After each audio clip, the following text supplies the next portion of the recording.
April 9. 1483. Edward IV, of England, died. He disputed the crown with Henry VI and involved the kingdom in war and bloodshed, till the death of the latter.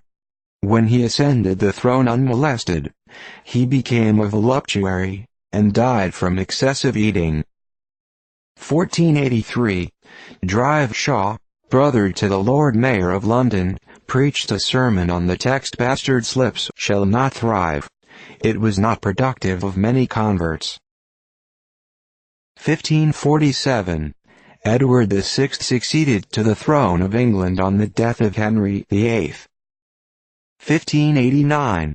Thomas Sampson, a noted English nonconformist divine, died. During the reign of Mary, he fled to Geneva, where he was engaged in the translation of the Genevan Bible. 1609. Hudson left the Texel on his memorable voyage of discovery, in the Octave Mahon, of 40 tons burden, a size which easily admits the supposition that he ascended the river as far as Half Moon, or Waterford. 1626. Francis Bacon, an English philosopher, died, aged 66.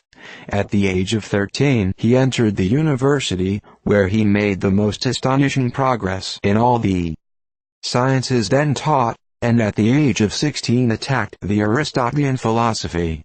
He succeeded rapidly in office under government, and in 1619 was appointed Lord High Chancellor of England and Baron de Verulam. Here, unfortunately, he sullied his name, and was fined, imprisoned and degraded, for bribery and corruption. Extraordinary man is justly entitled to the appellation of the father of experimental philosophy. 1648. A great insurrection of the people of London by reason of the Parliament abolishing holydays. 1670. Samuel Sorber, a French writer, died. He was educated for the Protestant ministry, but abandoned that faith for popery, without much advantage to himself, as his sincerity was suspected. His literary reputation is also somewhat tarnished. 1697. William, Earl of Craven, died in his 89th year.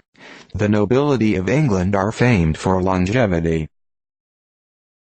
1747. Simon Fraser, Lord Lovat, executed on Tower Hill, aged 80. He was a Scottish statesman, educated among the Jesuits in France. His life was a scene of treachery and misdemeanor, which compelled him to fly from one country to another. Finally, joining the rebellion of 1745, he was seized and condemned, and died like a martyr. 1754.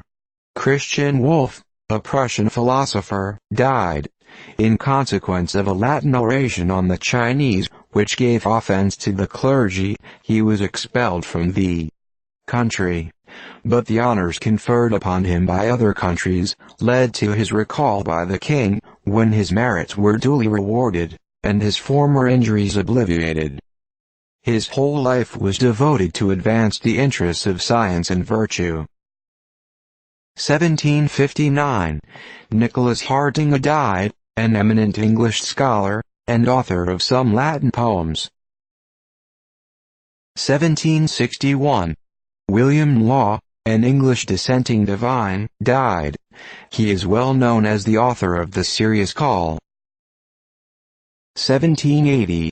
Charleston invaded by the British land and naval forces under Sir Henry Clinton. 1790. Nicholas Sylvester Bergier, a French ecclesiastic, died. He is the author of several learned and valuable works. His talents and worth commanded preferment, until he declined any more, replying that he was rich enough. 1795. An act for the encouragement of common schools passed by the legislature of New York. 1796. a British squadron under Sir Edward Pellew captured a large French convoy, under the protection of La Volage, 26 guns, which was driven on shore. 1804. James Necker, a Swiss statesman, died. He was sent as ambassador to France, where his abilities were so much respected, that he was twice elevated to the rank of prime minister. But the revolution destroyed his popularity, and he retired to Coppet, where he died. He is the author of a work on the finances of France. 1807. John Opie, an eminent English painter, died. He was the son of a humble carpenter, and was drawn from obscurity by the patronage of Drive Walcott alias Peter Pindar. He not only became an excellent artist, but also an admirable writer on the art. 1813. The Chesapeake frigate, Captain Evans, returned to Boston from a cruise, having captured during an absence of 4 months, 2 British brigs and 1 ship, 1 American brig with a British license, and a schooner. 1831. Battle near Siedlce, in Poland, in which the Russians were defeated. 1854. The English and French vessels on the coast of Thessaly were directed to search all vessels suspected of having munitions of war on board, and to seize such as were so found. 1855. All the English and French batteries opened on Sebastopol, and continued incessantly through the night and following day. The Russian loss was acknowledged by Gorchakov at 833 killed and wounded.